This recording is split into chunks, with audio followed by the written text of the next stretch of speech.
Wabunge 4 na sasa tuna wabunge 8. Kwa hiyo tunaingia na kushiriki katika bunge hili tukijua hali hiyo. Tukijua ni hali ambayo itakuwa na changamoto kubwa, idadi yetu ni ndogo sana.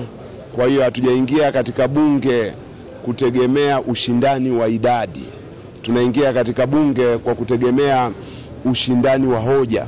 Na tunaamini tukijipanga vizuri, tukaleta hoja zetu vizuri, tukatanguliza maslahi ya wananchi wanaokandamizwa, wanaoonewa, tunaamini kwamba hoja zetu zitashinda. Kwa sababu katika siasa wingi sio hoja.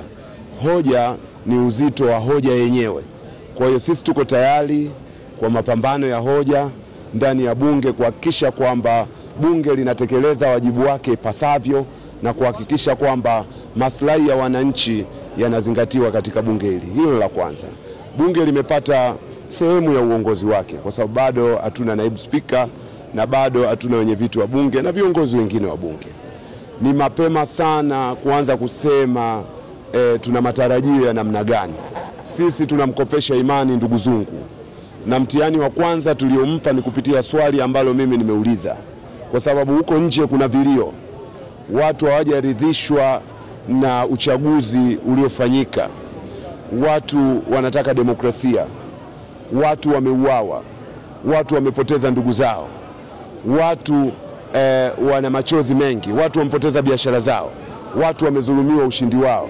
Kwa hiyo watu wanalitazama bunge hili kwa jicho la umakini mkubwa sana na kuona kama litakuwa ni bunge la matumaini kwa Watanzania ama litakuwa bunge la kuisifia na kuipongeza serikali. Na ndio maana tukamtupia swali kama bunge hili litakuwa na ajenda ya maboresho ya demokrasia nchini Tanzania na kama mchakato wa katiba mpya utapata nafasi katika bunge hili.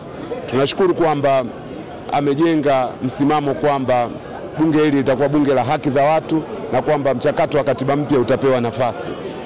Sisi tunamkopesha imani ndugu zungu, itakuwa ni wajibu juu yake kuipokea imani hiyo ama kuidondosha.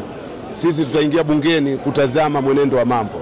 Imani ikiendelezwa, sisi tutatoa ushirikiano. Imani ikidondoshwa, tukiona kwamba bunge hili linatoka katika mstari, tutasimama imara kutetea sauti ya Watanzania ambao wametuamini. Asanteni sana. Labda kama kuna swali la nyongeza. Asante, tunashukuru sana.